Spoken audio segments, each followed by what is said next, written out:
हम जनता को सुनवा देते हैं। महादेव गोविंद देव जो जी का क्या कुछ कहना है वो सुनवाते हैं जरा।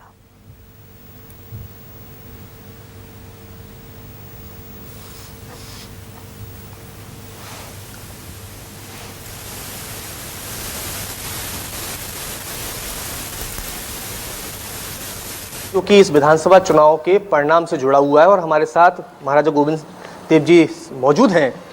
आपने एक प्रतिज्ञा ली, बहुत मजबूत प्रतिज्ञा है। इससे पहले की तस्वीर, जिस तरह की चुनाव की तैयारी चल रही थी, उसको लेकर वर्तमान में अभी आप क्या देख रहे हैं और आगे प्रतिज्ञा का क्या है?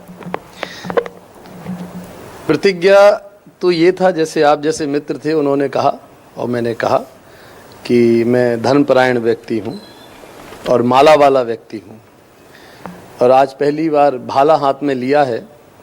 तो मैं प्रतिज्ञा कभी ऐसे नहीं बात करता हूँ, एक सरल भाषा में उन्होंने पूछा था और मैंने उनको जवाब भी दिया और आज भी वही जवाब दे रहा हूँ कि हम प्रचंड बहुमत से जीतेंगे, पर जीतेंगे ज़रूर, आज मैं कहता हूँ। और प्रतिज्ञा है तो ये तो क्षत्रिय वंश में चूंकि मैंने जन्म लिया है और जितने लोग मुझे सुन रहे हैं और देख रहे हैं, जो मुझे जानते हैं, मैं धर्मपरायण व्यक्ति हूँ। मैं कभी भी ऐसे सहज या खाली बात नहीं करता हूँ या नकली बात नहीं करता हूँ। क्योंकि आपने प्रतिज्ञा ली है और आप उस प्रतिज्ञा पर तटस्थ भी नज़र आ रहे हैं, लेकिन जिस तरह की चर्चाएं काफ़ी नज़र आ रही थी, काफ़ी कांग्रेस के कई बड़े चेहरे इस तरह के बोल रहे थे कि प्रतिज्ञा टूटने का इंतजार किया जा रहा है और प्रतिज्ञा टूटेगी ज़रूर। कांग्रेस तो देखिए, कुछ भी, कांग्रेस तो भगवान राम को ये कह सकती है कि काल्पनिक हैं, तो कांग्रेस का मत कहिए। हमारे दिग्विजय सिंह कह सकते हैं कि सिर्फ बुंदेला ही राजा हो सकता है यहाँ आके बुंदेलखंड में। उन्हें शायद हमारे इतिहास के बारे में नहीं मालूम, छत्रसाल के बारे में नहीं मालूम कि इत यमुना उत नर्मदा, इत चंबल उत टॉस, और छत्रसाल से लड़न की रही ना काऊ की हौस। तो जो जागीरदार राजगद्दी पे बैठा है उन्होंने इतिहास रचा है, और इसी तरीके से मैं यहाँ बैठा हूँ, वंश परंपरा को बढ़ा रहा हूँ।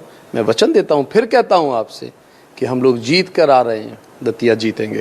क्योंकि आप कह रहे हैं कि जीत कर आ रहे हैं, लेकिन जिस तरह से घनश्याम सिंह जी के कई बयान सामने आए, हमारी भी उनसे चर्चा हुई, उन्होंने कहा कि मैं कुंवर राजा इन सब से बहुत दूरी बना चुका हूं, मैं पब्लिक के बीच में रहता हूं, ये जनता मेरी परिवार है। इस तरह से इन बयानों के साथ क्या लग रहा है कि ये सिंपैथी के बयान थे या वाकई में बदलाव है?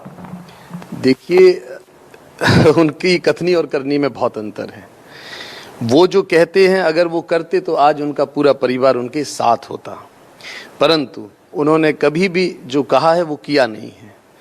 आपको एक दामोदर जी ने भी कहा था आप लोगों से कि उन्होंने उन्हें वचन दिया था कि अगली बार उन्हें टिकट देंगे, शायद इसीलिए दामोदर जी उनके विरोध में खड़े हैं। ये सही बात है। हमसे भी उन्होंने कई वचन किए, और यहाँ तक कि परिवार में भी जो वंश परंपरा है उसका नेतृत्व करने में वो फेल हुए हैं। हम अपने परिवार पे जो उन्होंने टिप्पणियाँ की हैं या करवाई हैं वो बहुत बहुत शर्मसार करने वाली हैं अपनी संस्कृति और धर्म को, जिस विरासत को हम बढ़ा रहे हैं। इसलिए उनका आप ना कहें तो ठीक है। एक मुख्य सवाल ये भी है कि चूंकि चुनाव जो है इर्द गिर्द कई माहौल देखने के लिए मिले, लेकिन मुख्य तौर पर देखने मिला, हर जगह एक चर्चा चल रही थी कि भारतीय जनता पार्टी ने जिस प्रत्याशी को मैदान में उतारा है वो स्थानीय नहीं है। क्यों नहीं है स्थानीय? बिल्कुल दतिया के ही हैं हमारे, और उनके पिता जनसंघ के रहे, अटल जी के टाइम से रहे, और सर्वस्व निछावर किया उस परिवार ने। और आशुतोष जी ने भी अपना सब पूरी जवानी दे दी पार्टी को, और एक आम कार्यकर्ता से संगठन के आज यहाँ तक पहुँचे हैं। ये गलत बात है, किसी के आप चरित्र का हनन नहीं कर सकते हो, गलत बात है। ये किसी के बारे में भी ऐसी बात करता है तो मुझे बहुत दुख होता है। ये कांग्रेस की यही नीति है। घनश्याम सिंह जी ने पिछली बार जब मेरी पगड़ी रस्म हुई थी तो यही कृत किया था उन्होंने।